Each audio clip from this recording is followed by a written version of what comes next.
You just realized your business needed to hire someone yesterday. How can you find amazing candidates fast? Easy. Just use Indeed.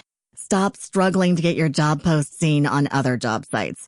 With Indeed sponsored jobs, your post jumps to the top of the page for your relevant candidates, so you can reach the people you want faster. According to Indeed data, sponsored jobs posted directly on Indeed have 45% more applications than non-sponsored jobs. Don't wait any longer. Speed up your hiring right now with Indeed. And listeners of this show will get a $75 sponsored job credit to get your jobs more visibility at Indeed.com/kidsandfamily. Just go to Indeed.com/kidsandfamily right now and support our show by saying you heard about Indeed on this podcast. Terms and conditions apply. Hiring? Indeed is all you need. Hello and welcome to... What was that? Why did you jump off like that, Vinny? Oh, he just trod on my balls. Ow. He's very straight. He's now sitting on my lap. Honestly, he did this, I think, last week. The second time, pretty much, in years that he's done it. There's something about me making recordings, sitting on the chair, on my settee.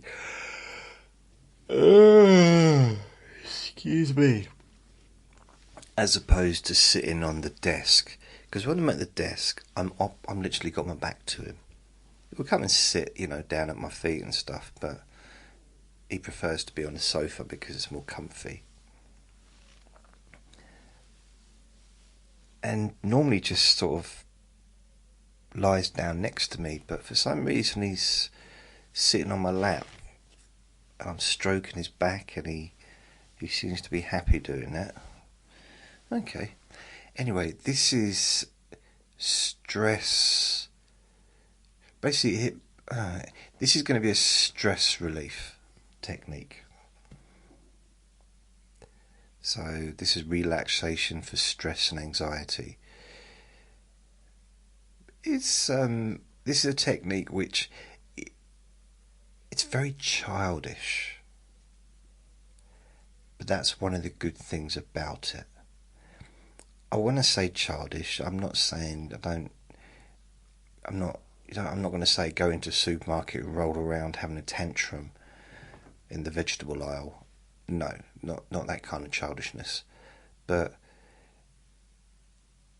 I think this is something that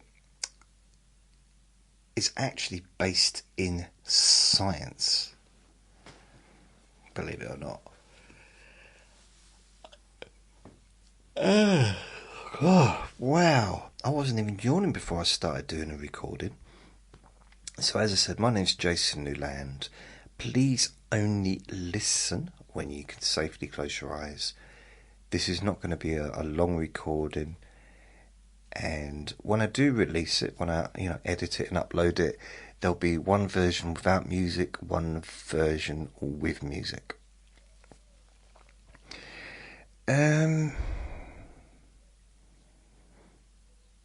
mean, it doesn't really seem to...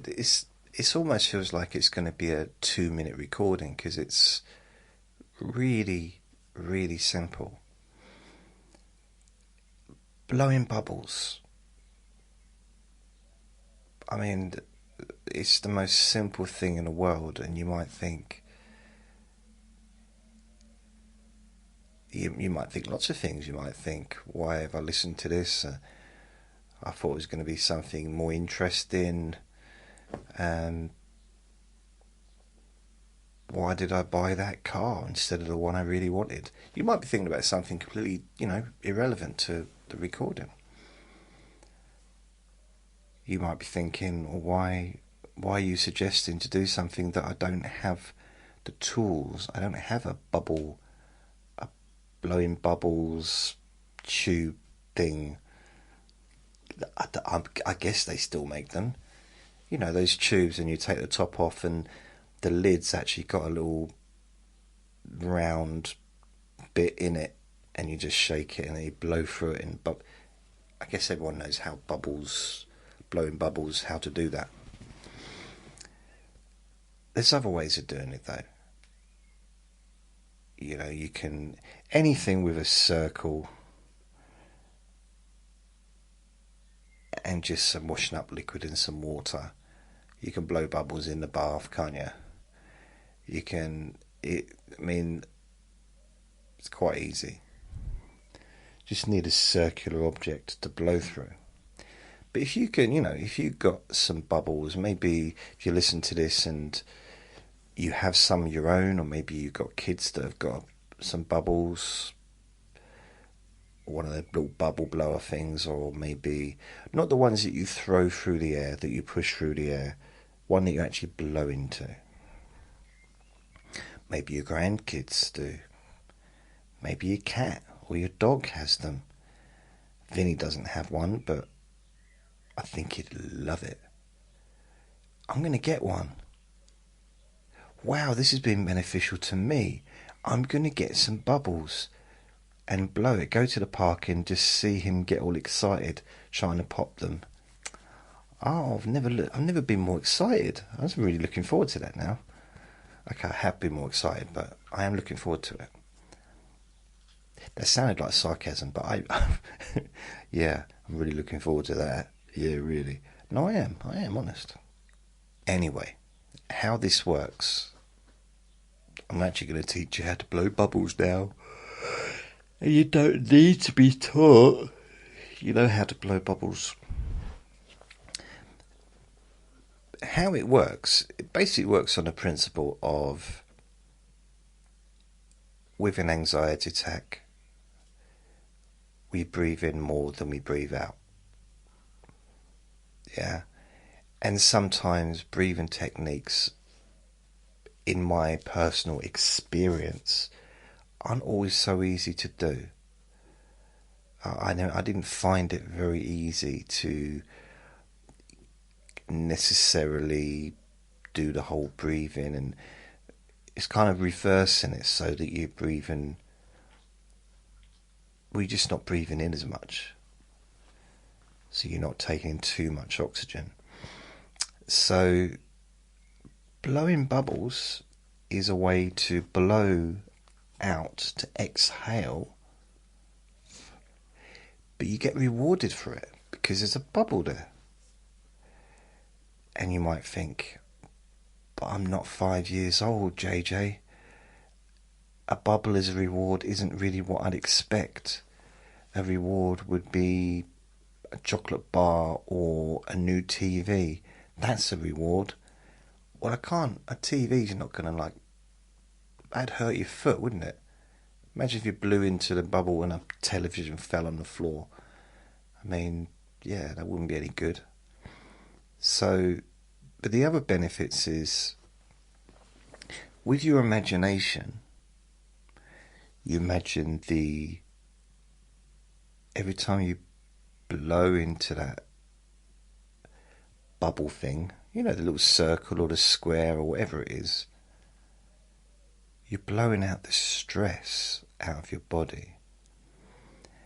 And each bubble represents just a thing that you don't need anymore.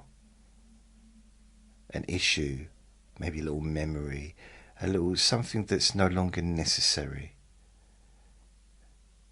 And the good thing about this is you can watch them pop. You can even name them. I don't mean like Henry, Paul, Sean, but maybe the argument that you had with the next door neighbour about the wheelbarrow. I mean, I don't know if you've had an argument with a neighbour about a wheelbarrow. I never have, but it's possible it could happen. But you just could say, okay, that's this one, that's that one, but just watch them pop. Or you could just have that, it's just a bit of stress, another bit of stress popping. And the thing about a bubble, you can never get it back. Once the bubble's gone, it's gone. You literally can never get that bubble back. It's gone forever. So once a bubble bursts, that's it. They don't have a long life, really, do they? Bubbles. So as you blow through the circle or the square thingy where you're putting into the liquid, and basically it's just washing up liquid, isn't it? I don't know what it's made of when you buy it, but you can just fill it with washing up liquid and shake it. It does the same thing, really. And you blow through it. It can be a massive bubble. So in that process, you breathed out, but you're not focusing on trying to change your breathing. That, to me, is what I'm trying to get across with this. Is in the past, when I was having regular panic attacks, the thing I struggled with was the breathing. Even doing breathing exercises when I wasn't having a panic attack sometimes used to make me feel worse. I know it's supposed to be the greatest thing and you control your breathing. Sometimes we might need something a little bit different. And this is one of those things that can be another option. And it's a little bit more fun than just standing there, focusing on your breath, when actually, well, let's face it, if someone's in the middle of a panic attack, they feel unwell, don't they? They don't feel good, and the breathing's it's not enjoyable.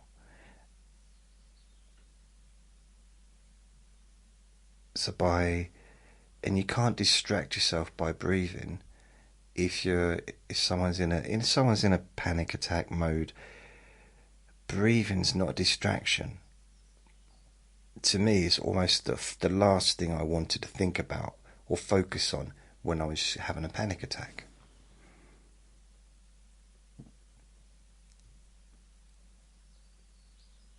I'm not saying this is for everyone. And of course, not everyone is the same. But this might be useful for someone that maybe would like an opportunity to breathe out, and by blowing, it helps to get that out of your body so that you're not breathing in more than you need. And it can help calm down your mind as well as your breathing, of course. But because you're focused on the bubble, I mean, arguably it might not be the most exciting thing in the world, but it's a hell of a lot more interesting than sitting there suffering, wondering when you're going to be able to start breathing normally again and when you're going to feel normal again. So it's just something different to do. Something a bit strange maybe, and something that perhaps you could do with your family. You can stop that, Vinny. Stop it. You little monkey head. And it's something that you can do with other people as well. I don't mean like at a nightclub or at a wedding, but with your kids or your grandkids, or with your partner.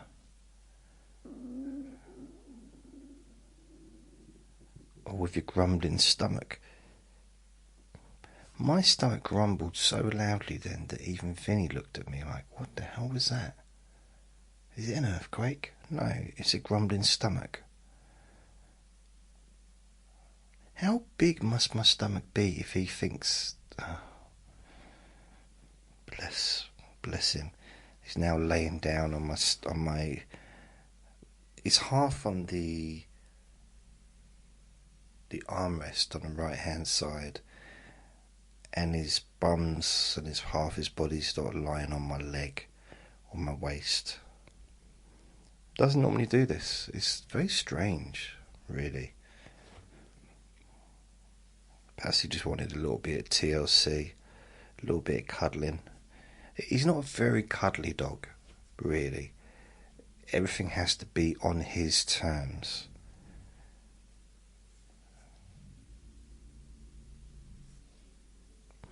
Anyway, that's it. So just give it a go. See if you like it. See if it's useful. I mean, this is based in science, by the way, but I'm not going to get you bogged down with why. But it's something that might be useful. Let me know. In fact, I'm going to get myself some myself. Get myself some myself? That made sense when I said it. So take care. Remember to be kind to yourself, because you do deserve to be happy. Be gentle with yourself. You deserve to feel safe.